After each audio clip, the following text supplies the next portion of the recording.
reality, we were sort of expecting the future of work 3 to 5 years ago. We just didn't know that the dimension of change from the perspective of the pandemic was going to be that drastic. But if we cast our minds back to 3-4 years ago, conversations had started about the future of work. We're already talking about robotics, artificial intelligence, flex work, and all that. But the pandemic, especially right after the lockdown, just brought everything home to reality, palpable reality, what we could almost touch and feel. I mean, at some point, even till now, some organizations started working from home. Till now, some of those organizations are still working from home. 3 years ago, 4 years ago, if you mention this particular incident to some leaders, business leaders in organizations, they probably look at you and think, you don't know what you're doing. I mean, you're going to be working from home for a whole year. How is that going to happen? What will be the monitoring tools? How are you going to ensure that people are working, etc.? But the reality is that in the last couple of months, we had to do that. We were forced to do it. So at times, change that we are not ready for might happen to us, and willy-nilly, we don't have a choice but to accept it. So the way we worked was totally different from the way we started working from like last year. So work itself changed. And a friend of mine, David Brown, said that work is now where work is. It used to be that I'll leave my house in Ikeja and I'll travel down to Ikoyi or VI or Ikorodu Road or Marina every morning, and then I'll go get to work before 8 o'clock and leave, work at about 5 or 6 or 7 as the case may be, and then I'll come up. But now work is where work is. I am sure that we are having this conversation with many people in diverse locations. And that's because life itself is now on the net. We are social life, our training, our work, our school, etc. Everything came online. And we are still, some organizations are still grappling with that reality. So the texture of work itself has changed. It's no longer about the location. It's now about what collaborative tools do we need to bring people together. The workforce has changed. The kind of individuals coming to the workforce today, or even before now, the millennials, they were asking us certain questions that we couldn't answer before the pandemic. But the pandemic gave us easy solutions or answers to the questions of the millennials. They were looking for empowerment. They were not looking for micromanagement. They were looking for purpose. They were not looking for time management. They were looking for involvement. They were looking for being part of the vision rather than just being part of the workforce. And all that changed in the last 1 year as we begin to give different considerations to the workforce. The workforce has now, in the real sense of it, become global in outlook. We have some of our friends and colleagues who are in Nigeria and working for global organizations. And we have some of our colleagues who are working, who are living in other countries, but they're working for organizations in Nigeria. So the behavior, like I said, the texture of the workforce itself has changed. And the third thing that has changed for me is the workplace itself. The configuration of where we work has changed today. We're looking at different ways of still collaborating, but remembering that the virus is living with us. We moved from a phase of uncertainty to fear to what are we going to do? But right after the lockdown, we understood a bit more about the virus, and it allowed us to say, okay, we will get out of the lockdown and we will exist side by side the virus. So we were surviving alongside the virus. After a while, we said we can't just continue in this survival mode. We had to move into this thriving again mode. And we all realize that the virus hasn't gone away, but we are looking constantly for ways, creative, innovative ways to still do work in the workplace, but knowing fully well that the virus is still with us. So those dimensions have changed about how we work, how we collaborate, what the tools we need to work with, and also the individuals or team members who constitute the workforce. That's the first conversation around the things that we should know before we move into these relationships that we want to cultivate. Now, the second thing for me is this, and I have become a bit controversial about this, and let me try and explain it again to this audience. Personally, I think the first mentor we should be looking for is ourselves. The place of mentorship or the journey of mentorship or mentoring should start with self. There are certain fundamentals, there are certain foundations that we need to build from a self perspective on this career journey, even business, before we can start asking for help. So please do not outsource certain things that you need to do in terms of your career to another person. You've got to have your own dreams and goals. No one is going to set those for you. People might help you and guide you, but you've got to do it yourself. You've got to keep value at the back of your mind as an individual, constantly having value-based conversations with yourself. You need to take action on certain things. No matter what conversations you have between a third party or a second party or any other person, you must make sure that at some point you take action on those things. No one else will do certain things for you. Personal branding, how you come across to people, your intellectual intelligence, your ability to technically fulfill the demands of your job on a daily basis, 8 to 5. No one is going to do all of that for you. You've got to do it yourself. You've got to manage your brand yourself. You've got to improve on your communication. Communication is still a competitive advantage in today's world from a career perspective. So you've got to do some things yourself. Start the journey of mentoring or mentorship from a self perspective. What are the things you need to have fundamentally? Please do not outsource those to a mentor. Let me quickly tell you, we have how many mentors available to us today to have conversations with? Let me warn you, as you're looking at them to help you in this mentoring journey, and I have looked at the caliber of individuals on the list. Yemi and I worked at some point on individuals to invite. I assure you that you will get great conversations out of this journey from these guys. But please also note that the mentors are also looking for ways to advance their careers.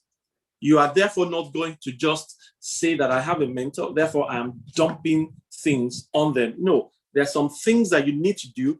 Please do not neglect the things you need to do for yourself. Secondly, for me, your second mentor should be your line manager, the individual you work with. If you say that wife is your mentor, for instance, and I have conversations with you, possibly every weekend or maybe once during the week as well, depending on availability of time, at the end of the day, come Monday morning, you're going to walk into that office. Or if you're working virtually, you're going to sign on to work, and the individual you're going to work with 8 to 5, Monday to Friday, January 1 to January 30, 12 months a year, if you don't find another job, is your line manager. Take the opportunity to learn from your line manager as your mentor. Take advantage of that leveraging opportunity. Virtually all the things I have learned on the job was because I had great individuals that I deferred to from a knowledge, experience, skills perspective, and they were willing, therefore, to also share their knowledge. Please do not leave a toxic relationship behind at work, and be developing great relationships with your mentors outside of work. Charity begins at home.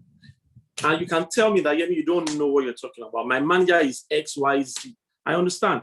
But I'm sure if I sit down now and I have a conversation with your manager as well, your manager will probably tell me you are also ABC. Find a way to make the relationship with your line manager work. It is a great platform for us to develop our career. Let's not neglect them. At the end of the day, we work with them on a daily basis. So your first mentor outside of yourself should be your line manager. Cultivate great relationship. Learn how to manage your boss if that relationship isn't working. And possibly one of the things you want to be telling any mentor you will choose from the list today is how to cultivate a great relationship with the individual you work with on a daily basis. And lastly, if all of this is in place, you're doing the things you need to do, you're not outsourcing your primary responsibility, you're working great and getting the best value out of your relationship with your line manager or your boss, then by all means, seek a third party to have an ongoing conversation with so that we can have another dimension to the conversations of career. By all means, but please take 2 or 3 steps back in terms of the things that we need to do and put in place. Take another step back to understand what relationship exists right now with your line manager and all the things that you can learn from that individual before we start cultivating great relationships with the mentors that we will choose today. I just thought to lay that foundation for the conversations we are going to have today. And I'm not sure, Emi, if this is the time to take questions or maybe later. Those are the thoughts I would love to share with you. Thank you so much. Perhaps we can take just one question and then we'll come to later because you have done well with time. Can we get a question? A question, please. You can send it to the chat box quickly. So Yemi will be at liberty to choose the question. Let's see. Do we have a fastest finger there? Please type the question. I'll prefer you type the question, please.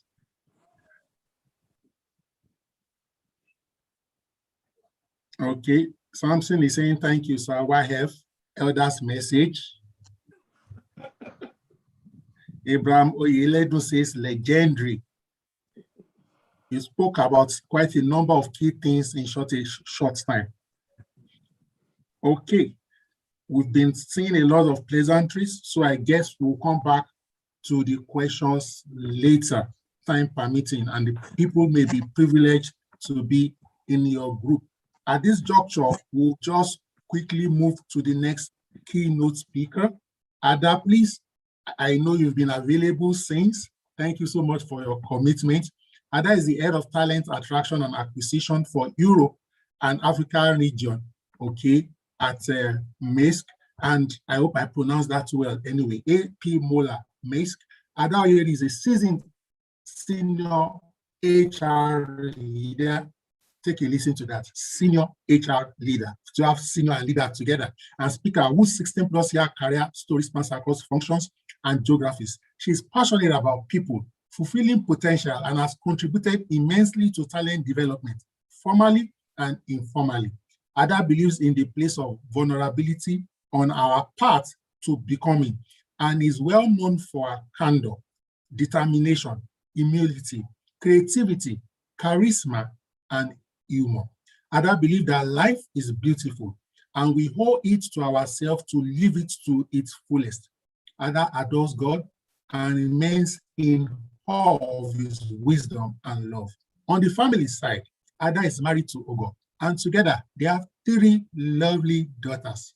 They remind her that as a career woman, you can indeed have it all. At this juncture, we have Ada, all of Ada, for the next 15 minutes. Ada, please, you have the floor. You have the spotlight. Thank you so much, Yemi. And just checking that you can hear me, everyone. Yes. Loud and clear, loud and clear. Okay. All right.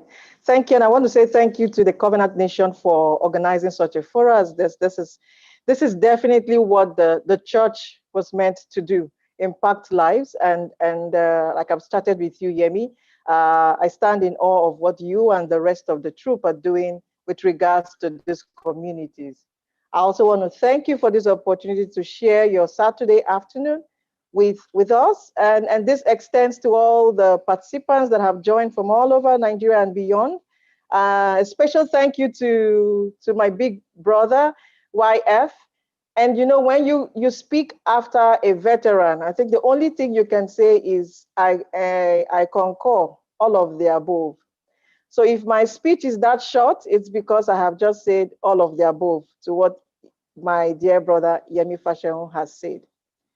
Okay, that was on a lighter note. I want to, YF had actually left us with a lot of reflections, food for thought, that starts with how you own this as a person.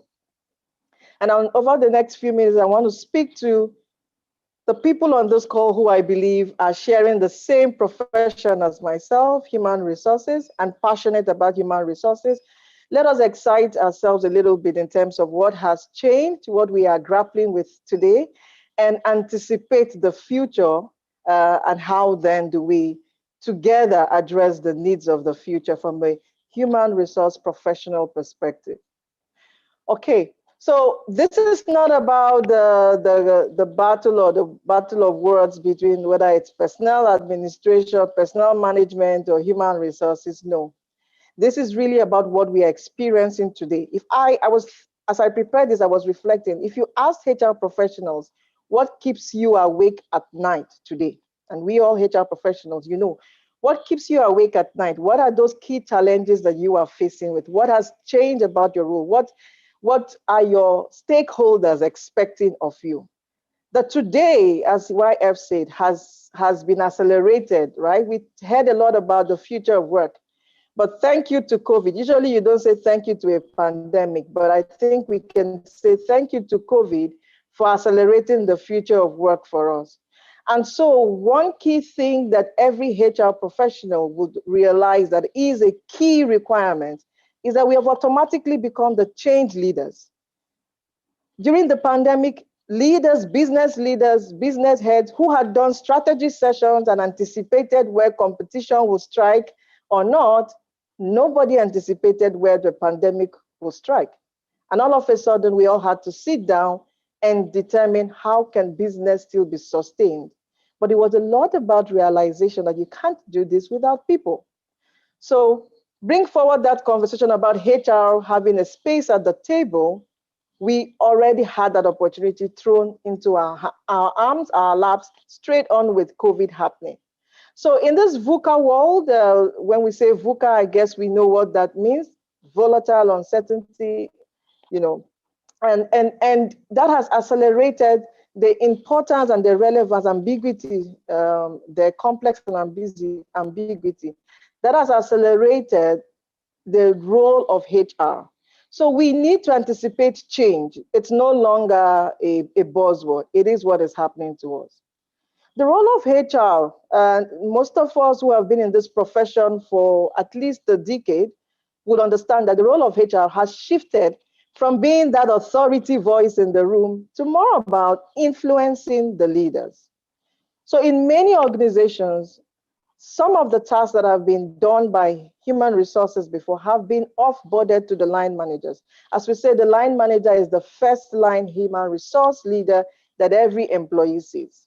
So that means that as HR, we then need to understand that there's a lot about building leadership and investing in leadership. Because if you've got strong leaders, your work is to some extent half done. Your leaders are the ones handling the employees on a day-to-day basis and can help you accelerate that. When we speak to what has evolved and where is HR today, we say people are business partners in HR. Many organizations have that setup, right? Where you say we have HR business partners. But what does this mean? It means that you love being the business person first. So oftentimes when I speak to young people who aspire or who started career in HR, and I ask, why HR? Why did you opt for HR? A number of people say, I'm a people person. Now that's fine, but it's not just enough to be a people person to sustain a HR career in today's world. My belief is that we should rather change that narrative to say that we love the business, would like to see how the business can win in the marketplace through driving effective people strategies. Now, that's what leaders are looking for. So if you have a desire to grow as a HR professional, it starts with changing that narrative. What keeps us awake at night in today's world, accelerated by the events that have happened? If you have been hiring, and the YF, we call him the millennial YF, millennials, and now we have the zillennials that will be already joined the workforce, there is a lot of conversation now about purpose, right? But even more, the diversity and inclusion landscape is becoming even more broader and complex and interested. And so D&I, leadership, and culture are three phenomenal areas, three pillars that HR, as a HR professional, we all need to own. And not just owning, but I say co-own with the leaders. Those are things that if you ask me as the HR leader, what keeps me awake at night, those three will definitely come in. I speak to potential employees. I actually had a colleague who joined us. And before he joined, one of the things he did was, I mean, we had offered, and he said, can I just visit you to have a conversation? I said, that's sure, that's fine. And he came and he said, I just wanted to have a chat with you. And guess what? This young man asked me everything about our culture. He asked to be taken around the environment. He asked about the leaders. He spoke to one of our leaders. And that fascinated me. That got me more interested because he was not just joining because he wanted a job, as we say here in Nigeria, to make ends meet. But he was joining because he wanted to connect with his purpose. And that is what we need to be more cognizant of as HR professionals.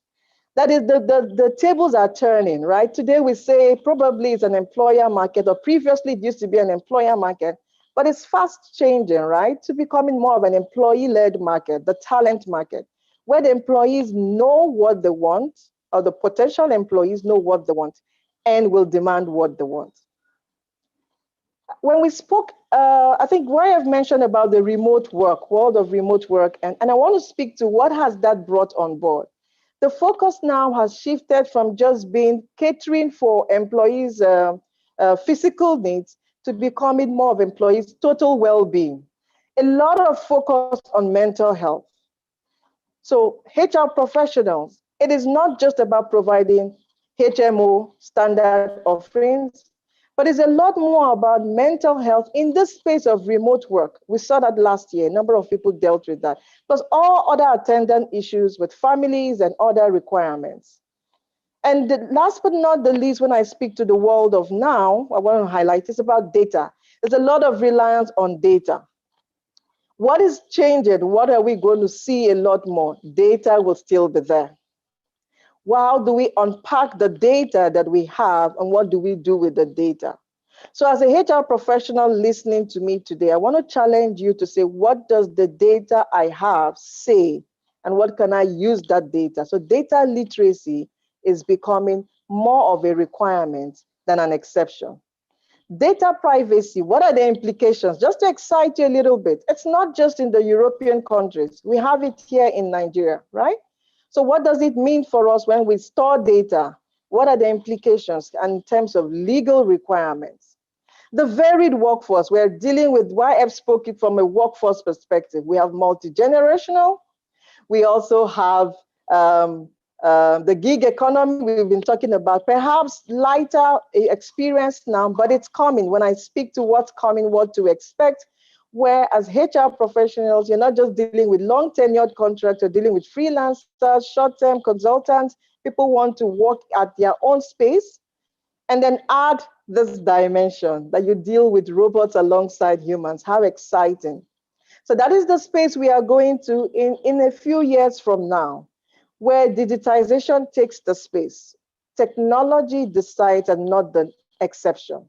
Adoption of artificial intelligence. So think about 5-10 years ago when we spoke of human resources profession. Most of these things were not talked about. When we wrote or we did our studies, most of these things were not talked about or were not experienced or perhaps just talked about. In today's world, they are fast becoming a reality for us. How then the HR profession is becoming more complex? How do you deal with this multi-blended workforce? And the skills that are required in the workplace are, of course, constantly changing, more so for HR. My challenge to HR professionals listening here is, as much as we care for the business, please allow room for self-care. Like Yemi said, start with yourself. On the journey of mentoring, yes, but on the journey of capability building, we often give of ourselves so much to the workplace that we forget ourselves. So please remember that As the world evolves, you can be redundant if you do not evolve with this world. One challenge we're going to face in the future is how do we deal with the talent? Today we hear of war for talent in the external space. I can guarantee you that that word will fade out in very few years. And it's not going to be about war, but how do we collaborate, whether with our competitors or stakeholders, to use the resources that are available. So resource sharing, think about how then will the policies for the future look like? And to excite you a little bit, as some of the roles we do today fall off, some will be added from a career growth perspective. I do believe that the more we focus on new things, 10 years ago, there were not so much roles talked about employee experience. Today, we have directors of employee experience, right? Fast forward to the near future, which I definitely anticipate where you will have specialist roles like the well-being specialist, somebody who is called the specialist in the human tech area. So how do I ensure that this blended workforce of humans and technologies, what happens? Culture specialists, because culture definitely it's not going away. Just to excite you a little bit, work from home facilitator, what does that mean? Because work from home has come to stay. And in fact, we even hear work from anywhere. It's no longer work from home. So that home has been replaced for work from anywhere. Policies will have to evolve. Benefits will have to evolve. Previously, it was enough to say, I gave some standard offerings to employees and they were excited about it. No, now it becomes more commoditized and personalized as you deal with employees. So to wrap up and leave you with some charge, if I was to leave a few words here and being cognizant of time here, I would say this few things to my colleagues out here. Please always remember this. Stay curious. And what do I mean by that? Lots of things are changing. Don't sit in your corner. Upgrade. Be a part of different professional fora. Okay? Don't think you know it all. Challenge yourselves. Even us as leaders, I think YF mentioned that even the mentor is thinking of their own career growth. From a skill set perspective, stay relevant to the world of work, because if the future of work changes, the world of work changes, the workers' needs changes, and also the business requirements change. So what kind of skill set? Some people usually ask me, so Ada, what kind of skill set? I'll just mention if you change agility. It's a VUCA world, so you've got to be very agile and nimble. Having an open mind towards diversity and inclusion. Diversity and inclusion, whether you work for a one-man company or you work for a multinational company. Strong business acumen as a human resource professional, because it starts with knowing the business. Creative problem solving. We are going to face with the multifaceted workforce, we are going to have to address some problems that would require us to think on our feet and adapt as we go. Okay? Move from asking, so why did it happen? From a reactive perspective, and to answer the question, what will happen? In other words, and to leave you with these words from management expert Joker, let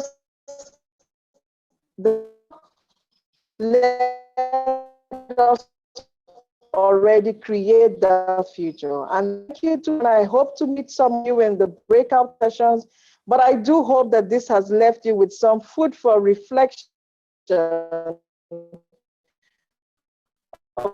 how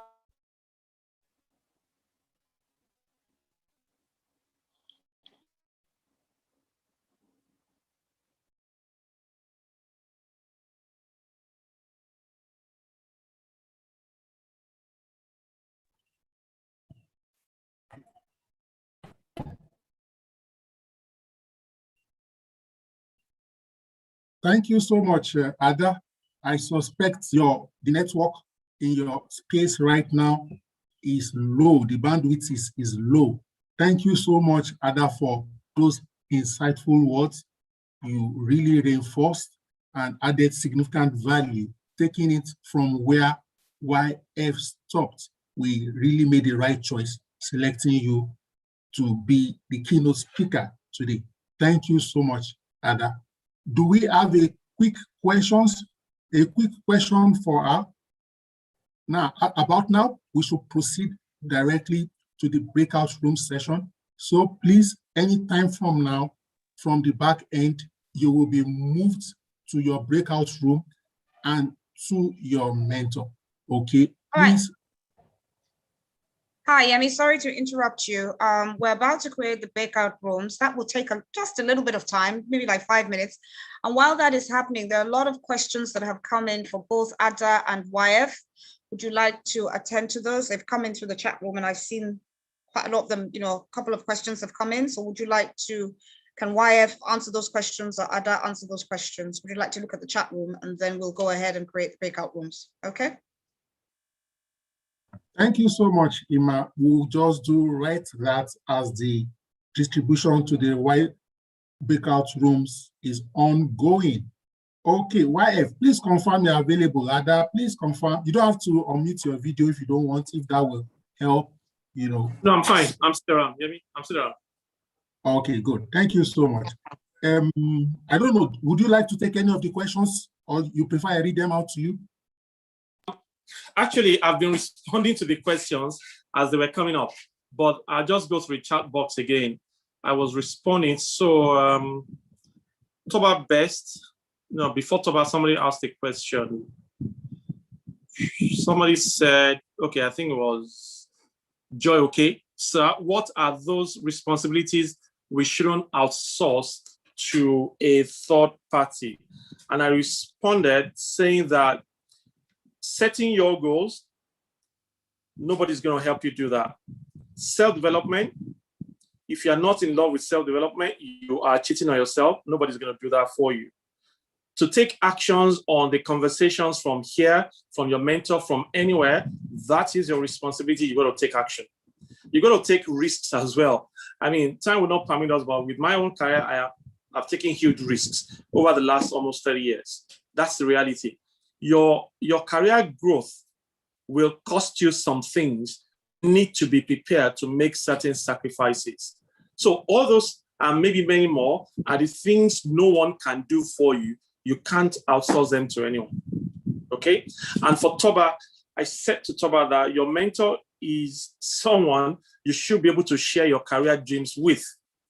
You need to come to the point where you gain his or her confidence, and then you can say, hey, we are in human resources, but I want to do sales, and I need your blessings. I need you to work with me. We need to develop that relationship. We expect a lot always from the other party to get us to the point of trust.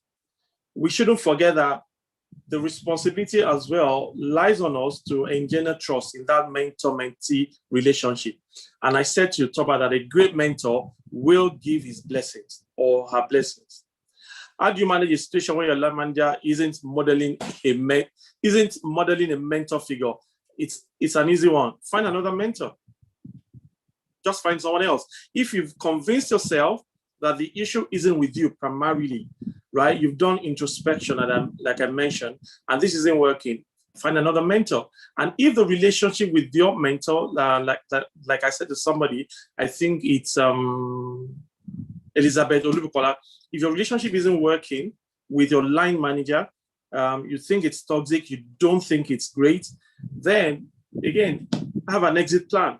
You don't need to be in a toxic relationship at work 8 to 5. It doesn't work. So if you think it's not working, then make a plan. All right. And I said to Ibrahim Afolaromi that when we say managers in today's work are all bad, they are not looking out for their team members, I think that's a fallacy of overgeneralization. Not all managers are in that space.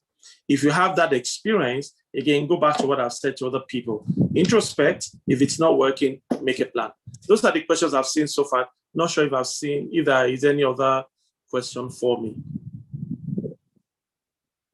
There's a question here. Your mentor is you should be able to share your career dreams with. Gain his or her confidence to the point of sharing. Okay, just recapping what you have said. It's actually not a question per se. Tomiwa says, okay, I think it's Ibrahim here, quoting Tomiwa. He said he's not convinced with line manager being someone's mentor. The managers we have today don't think good of their reports. They hoard knowledge and don't support or embrace diversity and inclusion. They are self-centered. How do we manage them? More insight is needed from at YF. And I did respond to him. I said that it's a fallacy. His position is a fallacy to say that all managers in workplaces do not look out for the good of their team members. I don't think so. And I've said to him that the first thing is to do a self-introspection. Can I share an experience quickly on this? 2013, a lady came to me. We were in telco somewhere, and she said, my team lead doesn't like my face. Yeni, please help me talk to her. She's XYZ and all that. And I said, okay, leave it with me. I will have a conversation. I've shared this experience before, even on LinkedIn. And I said, okay, leave that conversation with me. You just go ahead and do your job. 3-4 weeks later, she came to me and said, Yeni, what did you say to her? It's unbelievable. She's changed 360. Everything is fine right now. Respect, gives me what to do. We have a cordial relationship. I said, don't worry about what I said to her. You just continue to enjoy your newfound love with your supervisor. And guys, guess what? I didn't say anything to the supervisor. I didn't say anything at all to the team lead. What happened was that she changed. The customer service agent herself changed, and she noticed the change from the other party as well. So most times when you say the line manager, the boss, the company, etc., I always think that we need to step back and introspect and find out if the issue is not really about ourselves. When we are given a job to do and we don't turn it in on time, when the quality of our output is subpar, and we still expect our line managers to like us or love us, it's not going to happen. We have a role to play in making sure that the line manager team member relationship is a great one. There is a part that we got to play as well. Thank you so much, YF. Earlier, when people were registering, they had also sent in quite a number of questions. I will just read up some of them. Someone is saying here, YF, at what point do you really need a mentor in your career? At what point? I've not had a mentor till today. That's the truth. I've never had a mentor. What I can say about mentoring for me will be in the books that I read as I prepared myself for the corporate world. And once I got into the corporate world, as I was moving along the career ladder, I also found mentors in the books that I read, leadership mentors. So really, I've not had a one-on-one mentor-mentee relationship with anyone up till today. But there are some individuals I have admired as role models. One of them, Dr. Akin Oparisi. I'm not sure, maybe in my maybe 5 to 7 years real experience with him, we've had a real one-time sit-down kind of conversation. But really, to say that, oh, this is the individual mentoring me, no. And also, last thing I want to say quickly is this: we shouldn't take our quest for a mentor to replace our quest for a sponsor, because that conversation has crept into career mentoring in the workplaces today. What are you really looking for? A mentor or a sponsor? Some of us are just looking for individuals who are going to help us drop our CVs somewhere, or individuals in the organization that will push or be our voices when we're not there. We need to be clear exactly what we're looking for. A mentor or a sponsor, at times maybe a career coach. Again, remember I said that we can't outsource some of the things that we need to do ourselves. That is the point where you need to sit down and say, okay, really, at this point in my career, what really do I want? And please don't take it away to say that because YF said he's not had a career mentor till today, I don't need one. Please don't do that. Let's listen to all the conversations we're going to have today with individuals. If you really do need one, go for it. I found mentors in the books that I read. Okay, thank you so much. Someone here says, YF, I have been in the HR profession for 5 years and I've been stuck at the lowest cadre. What is the one thing I can do to get out of this bottom? I mean, this is probably going to take not 2 or 3 minutes of answering this question here. It probably will need, I think that's the question that you need to have once you've decided who your mentor is going to be today. It's a deep dive sort of conversation. We need to know a bit more. It's too on the surface. I've been stuck in my career. There are so many other questions that someone like me will want to ask the individual before we can start maybe preferring or advising in terms of solutions. But yeah, so many people are in that position. But yeah, maybe you need to speak with other people. If you want to speak with me later, I'm on social media, any of the handles, I can. But we need to have more conversations to find out exactly what it means when you say you are stuck. I mean, I have been at some point in my career, I was on the same grade for 6 years. And I couldn't say that I was stuck because I was learning new things every day. Though I wasn't promoted on a particular grade, but every time an opportunity existed for me to do another role on the same grade, I did it. So at times, moving laterally is moving up, but not too many people understand that. Moving laterally is an opportunity for you to learn something new that will get you ready for another opportunity later. So in this role that I was talking about, I was on the same grade, but I did 3 different roles for 6 years in human resources. And the next job that I got after that was was a head of HR role. So the 3 roles, 6 years, same grade that I did prepared me for the opportunities that were coming ahead of me. So don't look at promotion when you say you're stuck. Don't look at promotion only when you move grades, when you move up. No.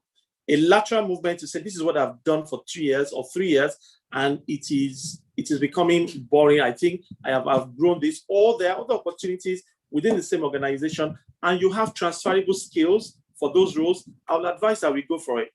The way up might just be sideways. YF, that is indeed profound.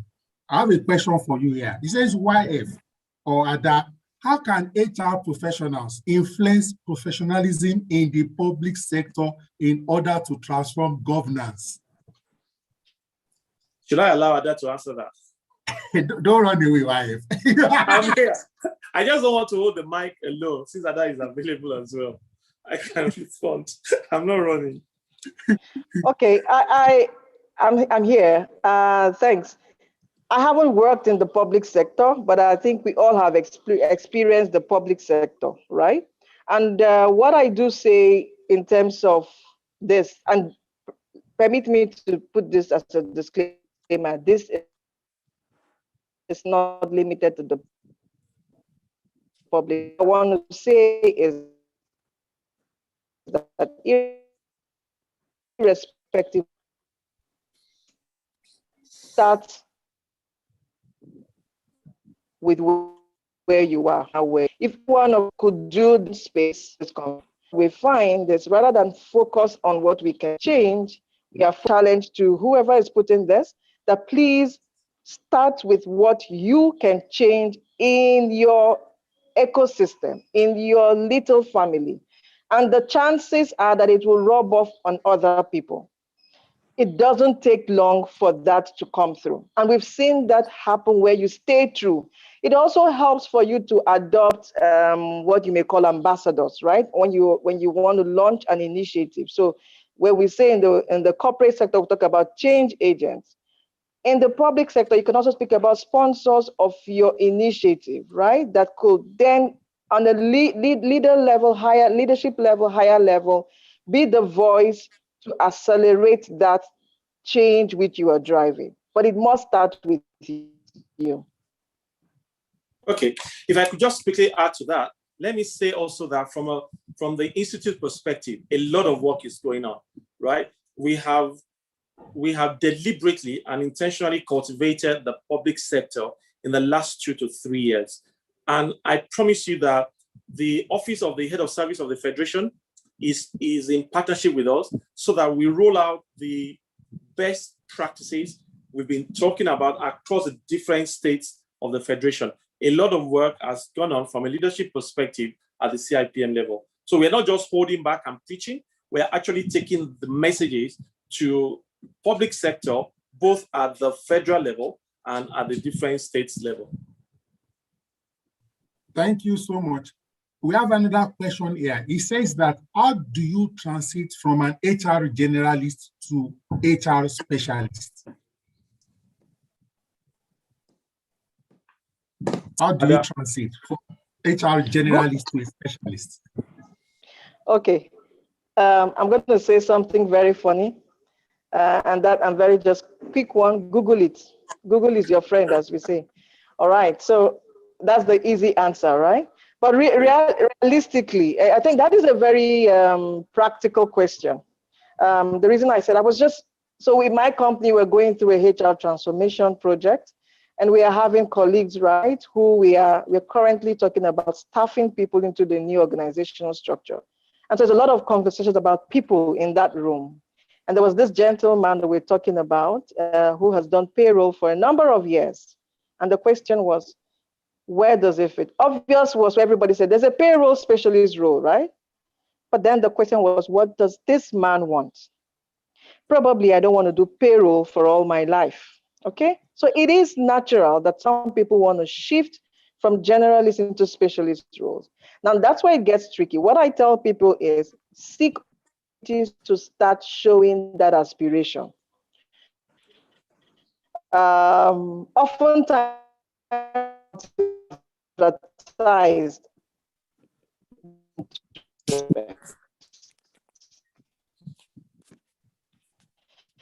Tell you that is the wrongest time to aspiration. The prepare for the role is now. When I know that I aspire to be a specialist, I should start. If I am a journalist and I want to be, let's say, a talent acquisition specialist, I need to get closer to the talent acquisition family.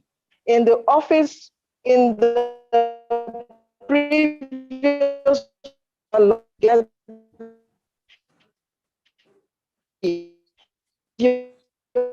additional responsibility to say, I want to join the team and explore. So oftentimes we miss that opportunity to explore.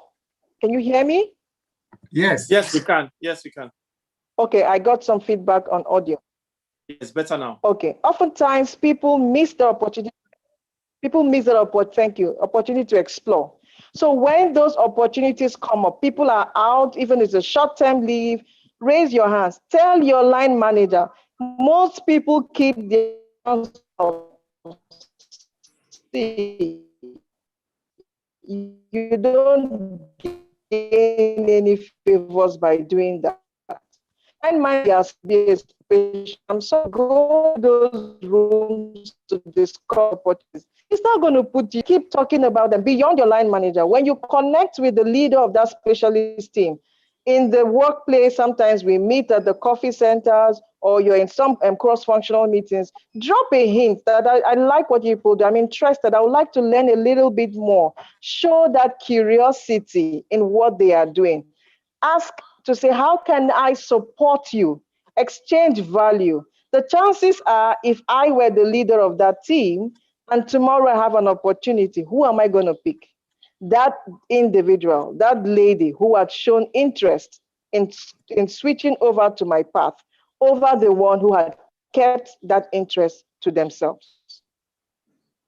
Thank you so much. So for me, quickly, I don't think that this is given experience, not just of myself, but of other colleagues, senior colleagues in the HR function. It depends on the individual. There is no one way to the top. The roads to success are diverse and many. You've got to own your own journey. You've got to own it, right? There are specialists who are at the very top of that specialist career.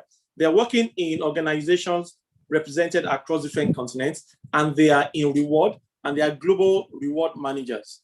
Would you say that that kind of a specialist is not at the top of his or her game? And there are other people who are generalists, and the same thing, they're growing into leadership roles. So that question is what I'll probably leave with you and say that you need to know what you want to do.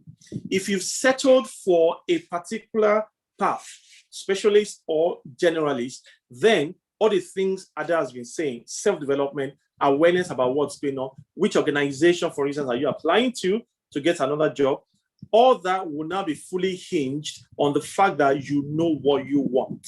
Remember, I said that that part of knowing what you want cannot be outsourced to anybody. Wake up yourself at about 2:30 a.m. and have a personal conference with yourself and say, hey, what really do I want to do? A specialist or a generalist?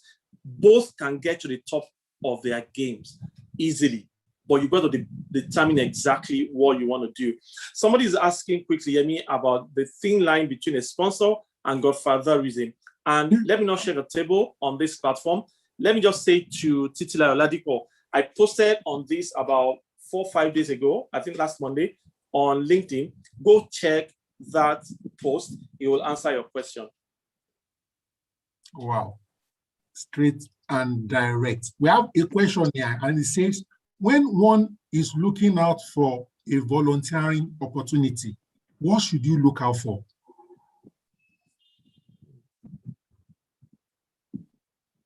Ada wants to try?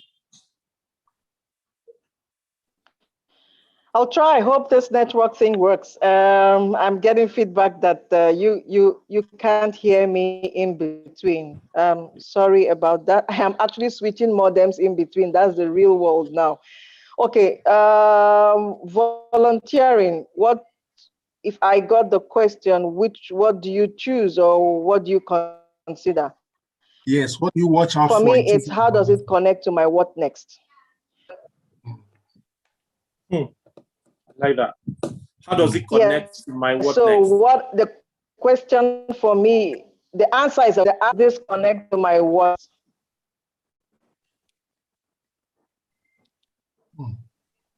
Otherwise, it's a nice to have. It has to. So if my what next, for example, sits in the space of change management, I then seek for that will give me explore that, right? If my what next speaks in the space of being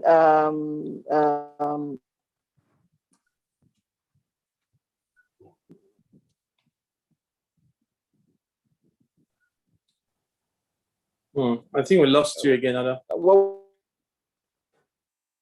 will I? Well,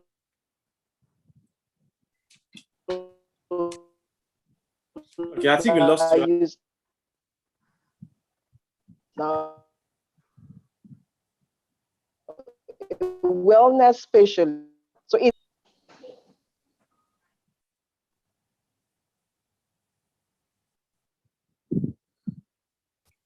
We can barely hear Ada.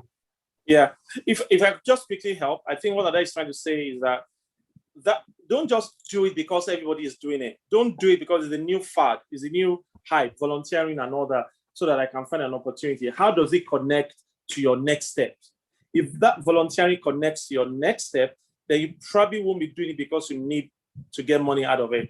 Then you will give more passion, you give time, you sacrifice for it, because there is a connection between that and your next step.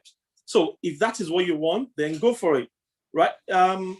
Volunteering, maybe not every time, but most times volunteering will not give you value from a monetary perspective. But the value you can get out of that is, yes, you're learning, you are building your network, you are probably learning another industry, and ultimately it connects to your what next.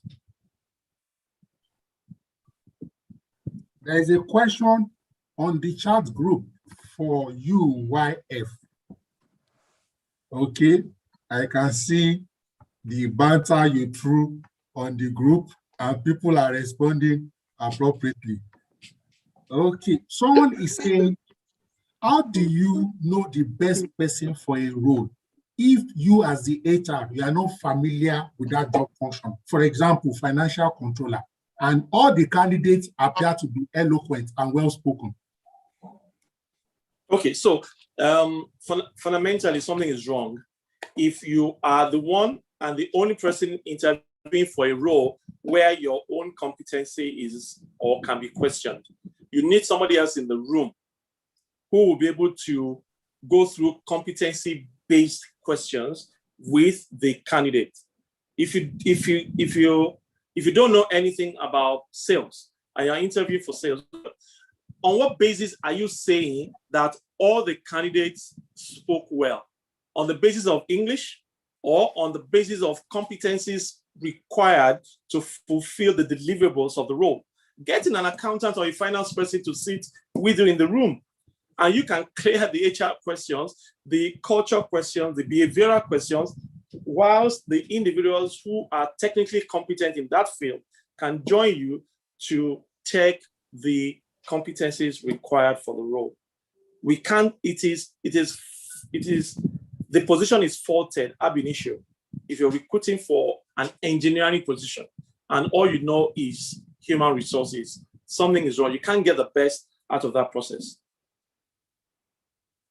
Fantastic. In other words, it must be collaboration with the appropriate subject matter experts.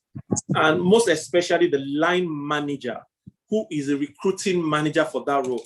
HR, just hear me now. You are not the recruiting manager for the roles, especially resident HR in the organization.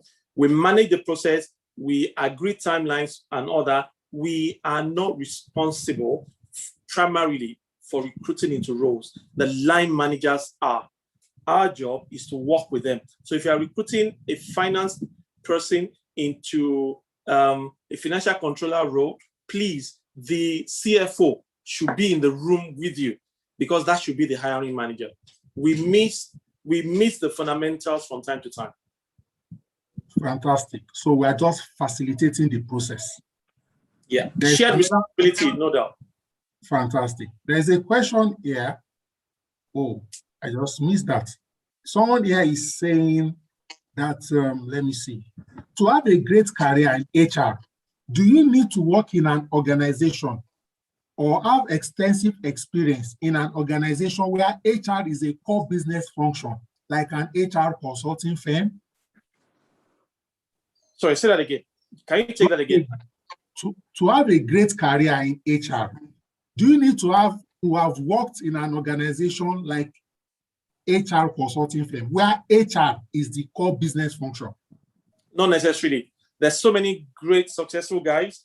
Some my seniors, some my colleagues, some behind us in this journey of human resources who have not worked in HR consulting outfits, and they are doing excellently well. Will it give you some sort of a different tilt to your career? Maybe, but I do not believe that it will give you an edge. I actually don't think so. What will give you an edge will be all the technical ability when you start your career, add emotional intelligence to it as you go up the career triangle, and then your political intelligence as you begin to manage functions and all that. But working in HR consulting environment does not really confer anything. It just brings a different dimension to your conversation. That's all. A lot depends on the individual. Okay, I guess the person is speaking from the, some of the benefits working with any of the big four can confer on your career going forward. Someone here is saying, as a young professional that has a choice, is it advisable to start as a generalist or specialist? Start wherever. Start wherever. Whatever your hand finds to do now, do it well. And when other opportunities come, as you prepare yourself in advance for those opportunities, take advantage. I started with only executive selection and training at Athrandase. And then I moved eventually into generalist roles after that. At some point, I also left the generalist role again into specialist functions. But just start. Don't be in a position where the choices are limited and you're saying, no, I want a generalist role or I want a specialist role. Whatever your heart finds to do, just do it and do it well and get yourself ready via self-development and personal development, and then the opportunities will come. Okay. I should repeat what I said, Joyce. I'm saying that our job in human resources, when it comes to recruitment, our job is to support hiring managers to get the best candidates. We are not the hiring managers. I know that in 2021, we still find organizations where I am in sales, and on a Monday morning, I'll get a sales development executive who just walks in and says, oh, I'm told to report to you from HR. HR did all the recruitment from start to finish without involving me. Absolutely wrong. the recruitment manager must be part of the conversation. We must run the job description by the hiring manager to be sure that we are getting the right candidate. When we are interviewing, we must have the hiring manager with us. When we are making the final selection, it is not the responsibility of HR. We take on too many responsibilities that don't allow us to focus on the strategic things that we should do, because those responsibilities confer power on us. Reduce the power, right? Share your power with the hiring managers. Wow. Share your power with the hiring managers. We have another question here. What advice would you give to a management team that indulges in unethical practices? How do you get line managers to take responsibility for the discipline of their staff rather than passing responsibility to HR? Two-in-one question. First question, get out. It's an easy one. Okay, so don't get out, but make a plan to get out. You've determined by whatever means that the organization is unethical. By all means, get out. Or don't get out. I always try to avoid the get out piece of advice. Make a plan to get out. For how long are you going to be in an organization that is unethical, that you will not become unethical yourself? So make a plan to exit such an organization. And the second is about what again? What's the second part of that question again, Yemi? Hello, Yemi, are you there?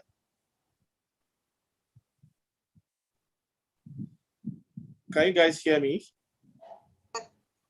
Hello, everyone. Good. Yes. So, YF, it's been amazing listening to you. Ada, it's been amazing listening to you. We've been trying to get the breakout rooms together, and I think the breakout rooms are ready now, but the only thing is that Yemi has disappeared, so I don't really know what's going to happen to his own people when we open that room, but don't worry, we'll sort that out. Okay, so we want to open the breakout rooms. I believe that Yemi has sent the instructions to, Yemi is back. Yemi, I hand your I have the meeting back to you. Okay, our breakout rooms are ready now. Okay, so when you want to start, let us know so that we can open up the rooms. Okay. I think we can start right away. All right. Okay. So let me just give some information to everybody. We have about 18 mentors on the ground right now. We're still expecting 2 more, but we've got to work with what we have available at the moment. So we have created 18 rooms. It's a random selection because unfortunately, even though we've had 400 and something people register for this program, we have about half that number on the platform at the moment. All right, so we couldn't sort this out before the mentors came on board. So it's a random selection, and we don't even know where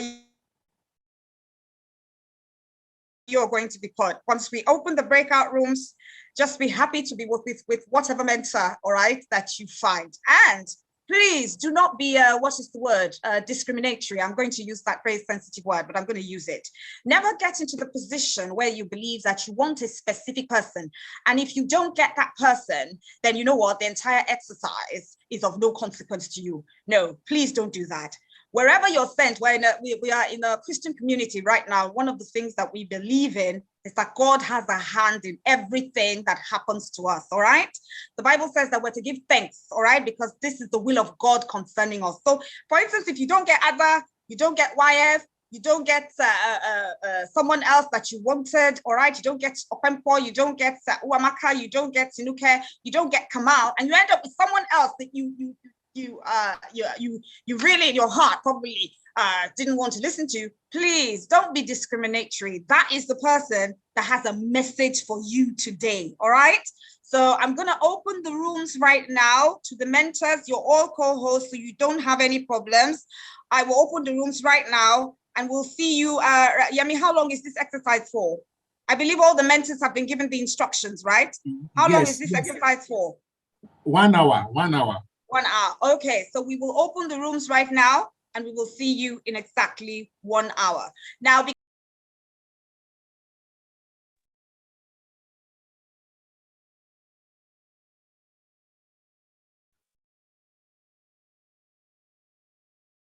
Thank you so much. I hope we had a great session. If Tinuke is available, she's supposed to take over this session right now so that we can have a recap. So while we are waiting for Tinuke, is there any member of the team that would like to share one or two highlights from their session? One or two things that jumped at you, one or two takeaways? Anybody? I can unmute you so that, okay, who would like to speak? Sorry, sir. My name is Monica. I want to find out if I should close the breakout rooms because some people are still in their sessions. We will need to close them out. I will do that. Oh, okay. Okay. Yes. Thank you for bringing that to my attention because we absolutely have to close out by 6 p.m. Okay. Michael Ajayi, you can please speak. Hello, Michael Ajayi, please unmute and speak.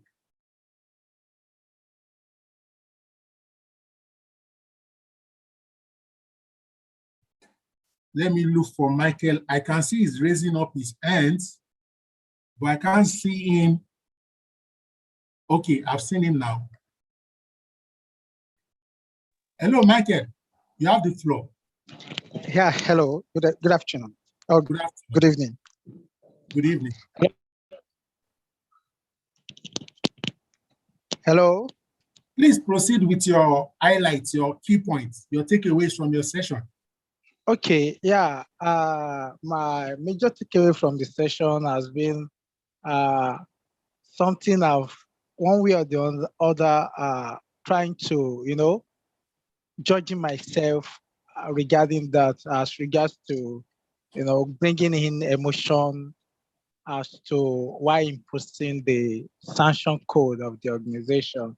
Yeah, we have diverse human beings and not complying to 100% as regards to the policy of the organization is one of the major issue I always found myself with. And now when it's time for me to impose the sanction code, which they are aware of, one way or the other, this feel of emotion always sets in. Yes, I'm the head of the human resource department. At times, if I just decide not to bring in that emotion, even at the end of the day, if I try to reflect on the activities of that day, I still find a way to kind of, blaming myself of not allowing the emotion to completely taking impact or judging my emotion, or kind of shaping my decision. But with the conversation we had in the room, I got to realize that other can go about it, which I must commend the presenter for that. It really opened my eyes, as in it kind of opened me to other options as regards to how to go about some situation, which personally I don't, I've never thought of that. But I think with this, it will really help me and then also position me in a situation whereby, or in a position whereby I don't need to judge myself. I don't need to judge myself because now I got to know that the sanction code is there. You just have to abide by it. Thank and you when so you much. if you're not abiding by it, I give you opportunity to explain yourself and then before I impose. So I really appreciate that. Thank you so much. Thank you very much. We would like to take Happiness 1 minute or less. Over to you, Happiness. You have the floor. Okay. Thank you so much, Mr. Yemi. Okay, so I was in room breakout 9, anchored by Mrs. Eyitayo, and I asked a question as regards having to transit from the administrative role to the HR role. And part of what she said is having to get a certification first, and also to be involved in voluntary projects, community projects, and all of that. Okay, so currently where I work, it's very flexible for me, and I'm actually, I don't know if I should say it's a request. I'm actually open to any project, community project that I can fit in. I can really volunteer to be involved in. Okay, the universe has had your request. Thank you so much. All right, thank you. Any other feedback? Anyone would like to share feedback? Any participants? Okay, I'm going to take Olayinka now. I'm unmuting you. 1 minute or less, please. Olayinka, can you unmute yourself? Okay, thank you. Hello, can you hear me, sir? Yeah, please proceed. Olayinka, you have 45 seconds left. All right. Okay, thank you very much. I joined the session with Madam Taiwo Abaton. So, and I asked a question about the skills needed to transit from operational HR to strategic HR roles. And she actually advised and give me a lot of requirements pertaining to understanding the business acumen of the organization, the political environment, social intelligence, and also upskill myself in relation to communication skills and others. So I really appreciate that, and I really learn a lot on what is needed in my career for me to transition into strategic roles. So that's my core takeaway from that session. Thank you so much, Olayinka. I'll move over to Grace Adebayo. 1 minute, please. Grace Adebayo. Hello, everyone. Good evening. So my session was with Madam Tinuke. She shared her story, her HR story. And two things I took out from the session was one, we shouldn't shortchange ourselves. We feel that some opportunities we're restricted to some opportunities because of the requirements that are being posted. But we should put our best forward because we don't know if the experience that we have or the other certifications that we have can actually give us an edge over the put out requirements by the organization. And secondly, as we're seeking for opportunities, we should ensure that we are equipping ourselves with the right skills. So as we are looking out for opportunities, we should ensure that we are, building ourselves to be able to handle that opportunity when it comes. So thank you very much. Session was insightful. Thank you so much, Grace. My governor, Ema Clark, has dropped her LinkedIn profile. Do well to follow her. Okay, let me take Ibrahim. Ibrahim, I'm asking you to unmute. Ibrahim, please go ahead. Yes, please, I'm here. Thank you very much, sir. So I was in room 9, which was anchored by Eyitayo. And I will take it from where I expressed my dissatisfaction to YF recommendation to take line manager as a mentor. So I took up the conversation from there, asking Eyitayo, how can I manage my boss? And I was so happy because of the insights she shared. And YF recommended that I should look at myself first. Maybe the challenge is from me. With a piece of advice, I really appreciate the opportunity, and I really appreciate all the insights. Thank you very much. It was so insightful. It was an amazing Thank session. you so much, Ibrahim. Let's move over to Eunice. Eunice, you have 1 minute. I hope you are not in Eyitayo's group. If you are in Eyitayo's group, please lower your hands, please. Thank you. Okay, good afternoon, everyone. So I was in the session that was handled by Mrs. Ada Onyeri, and what I learned was that we should have a global mindset and also learn to be diverse in whatever we're doing. She also told us about her life story, her career journey story, which I learned that she also taught us about how to be visible in any organization that we'll find ourselves.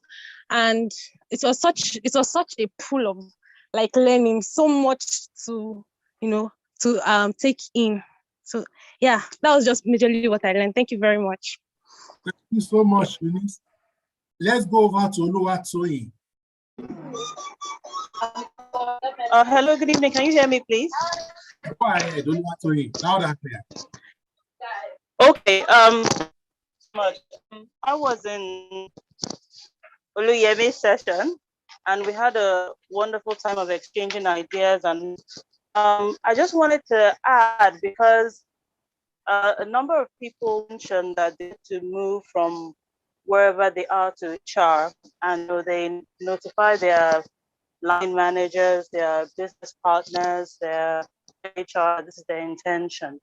And I think that's all well and good, but I think we should be cautious as well, not to drop the ball on our current roles while we are looking to transition to HR. If we make our intention so clear, and then the job we're currently doing are suffering, as the that we're hired to do in the first place, begin to suffer one way or the other, it could create a negative perspective of us, or impression of us, at the side of the organization. And what could happen is that when those opportunities do come up, they say to themselves, okay, this person hasn't been doing as well as they could be doing on the job because of their desire to come into HR, and it might affect us negatively. So it's just to encourage us that while we are waiting for the roles that we desire, let's make sure we continue to excel on the current roles that we are handling, so that it doesn't, ricochet on us in a negative way. Thank you very much. Thank you, Oluwatoyin. Let's move over quickly to Nosa Igodalo. Nosa, over to you. You have the floor, Nosa. Okay, good evening, everyone. I was in the room I was with the general. you know why. I asked him a question about transitioning, and I actually told him that I'll be learning new skills in terms of IT skills and other skills in HR. I'm looking forward to transitioning. And he asked me if I've been doing well on my present job. I told him I'm like the key person, that my group head of my department, he always reach out to me in terms of when he wants to do something. He said that's fine. And I've been in a meeting where I met top guys like you guys, and the lady just talked down on me, and I felt so bad. But if I can get this from the general, that he told that actually you can run, that he believes I can run. I think if the general said I can run, I can fly. Thank you. Thank you so much, Nosa. We'll run quickly to Tomiwa Ajayi. Tomiwa Ajayi, you may please unmute.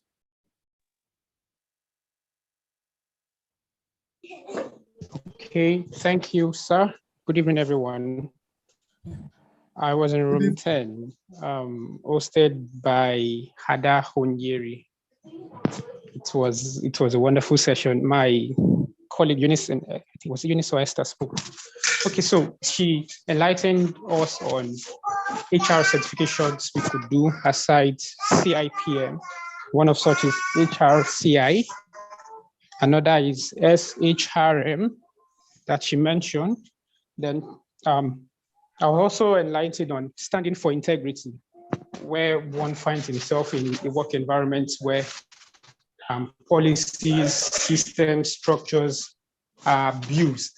And you as the HR, you have a position to instill what is right, that you stand for integrity, that one day it will speak for you. Thank you. Thank you, sir. Thank you so much. I can only take 2 more feedback.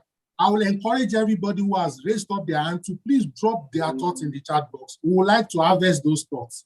Please, God help me. Now I'll choose Chinwe Grace because I like the word grace. Chinwe, you have 1 minute, please. Oh, okay. Thank you very much. I was in room 4. I think room 4 has not spoken. So yeah, thank you for giving me the opportunity. So we had a fantastic time with Mr. Kamal Adeosun, very explosive. He shared his career journey, successes and failure. And then he also mentioned that we have to be intentional internationally. So it therefore means that we have to think global. You must know the opportunities to say no to, and don't be too desperate to just jump into any given opportunity. So that was a good one. And also with the changing nature of work schedule due to COVID-19, we should always drop a SWOT analysis of our skill, learn to upskill, and also self-develop. you know. And also he gave a word of advice for those looking to transition to other role. He said, keep doing what you're doing currently and do it well. And at the right time, even when you're not there, voices will speak for you. That's in terms of recommendation, referral, even within the organization and outside the organization. So thank you very much, Mr. Kamal. It was very brief, but it was insightful, very insightful. Thank you, the team. Thank you so much, everyone. In the interest of time, I would like to hand over to our delectable, amiable, intelligent, spirit-filled governor, Ema Clark. Over to you, ma'am. All right, thank you so much. Yemi, that is, you know, whenever you describe me, as I say, I don't know what it is, that I don't know who it is that you're talking about, but it makes me feel good anyway, so it's no problem. Thank you, everyone. This has been an amazing session. We were in the middle of our session when we were kind of like cut off. So I just like to say to those people who are with me in my room, you know what? Connect with me on LinkedIn. I promise to give you a 1 hour free session, okay? I think there were so many things that we were still discussing that we hadn't finished discussing. So my commitment to you is that for everybody who was in my room, just connect with me on LinkedIn, and I will give you that free 1 hour session. We'll arrange another time when we're going to just have that session and try and finish what it is that we were doing. To everyone, I'd like to say a big thank you to the keynote speakers, to Yemi, Fashel, to Ada Onyeri. Thank you. Ada was here to show you how committed she is to this. I put on I opened the meeting room at 2:15. Ada was here, ready to check her mic, ready to test to see that, you know, she would be able to present and to, you know, really be part of the session. And that said to me a lot about her commitment, all right, to this program and to the development of people in the human resources profession as a whole. So on behalf of the TCN Human Resources Professions Group, Community Group, I would like to say a big thank you to every single one of you who came. You see, you did something today that was amazing. You didn't just register, but you also attended, because there are many people, many are called, but very few are chosen. There are many people who registered, but just didn't bother to attend today, maybe for one reason or the other, okay? So we give them the benefit of the doubt. But you have taken the steps to ensure that you're going to end up being you've taken the steps towards success by not just registering, you came here today. You met with people, all right? You had a once in a lifetime experience. Don't just stop there. Connect with your mentors on LinkedIn, all right? Connect with them, remind them, oh, I was at this session. I would want to continue to have this. This is how life is, all right? I would love to, this is my name, this is who I am. I would love to continue to have you mentor me. And, you know, that's how relationship starts. That's that you start, and that's how relationships progress, all right? And then for us, join us in the community. We're looking to, I mean, there are loads of you here who are not already part of a community. We end this particular cohort in 3 weeks, and then we're starting again in another 2 to 3 months. We're going to start another cohort. Make sure, we're gonna email you once we're ready to start. Make sure when you get that email, you join, all right? And be part of this community. It's a great community. People were giving me fantastic feedback about how much they have learned since they have been part of this community. So make sure you join us. We want you to come on board and join us. If you want more information about the community, write us, you know, our email is there. We sent it to you. Write us and we will respond to you and give you all the information that you require about this community. Now, it doesn't stop here. It doesn't stop here. Oh my God, next week, it's gonna even be more awesome. Next week is gonna be amazing. We have 2 days. It's a powerful, fun-filled weekend. We have a powerful weekend of 13 thought leaders from the human resource profession who are going to come here and talk to us about HR as we hold our TCN Human Resources Learning Summit next week. So please, once the poster comes out and the registration link comes out, please make sure that you register and you are part of that program. So once again, thank you to YF. We love you so much. Thank you to Ada. Thank you to all our mentors. Come on, I wish I could mention everybody, but I can't. You're just going to get a personal thank you from me after this is over. Thank you. I cannot say, you did not ask us for money. You did not ask us for anything. Once we asked you, you just agreed to be part of this. The only person who will bless you is God. I can silver and gold I do not have, but God has a lot of that, and he's going to bless you beyond what you can imagine. So we look forward to having you again next week. Till then, I'm signing out, your host and your governor, Ema Clark. I look forward to seeing you next week. God bless every single person. And thank you once again for coming. And thank you, SKP and Bumi. I see you. Thank you. I'm waiting for you to come back. They know what I'm talking about. So thank you so much. Thank you. Thank you so much. God bless and take care. Thank you, Emma. Bye. Thank you. Thank you, Adesoji. Thank you, Boluwaji Pampa. Thank you, Sheyi Kende Peters, Eniton Awojobi. Thank you, Adefe Daudu. Thank you, Taiwo Abaton. We thank you, Eitayo Eyotim. We celebrate Oluremi Ogundairo.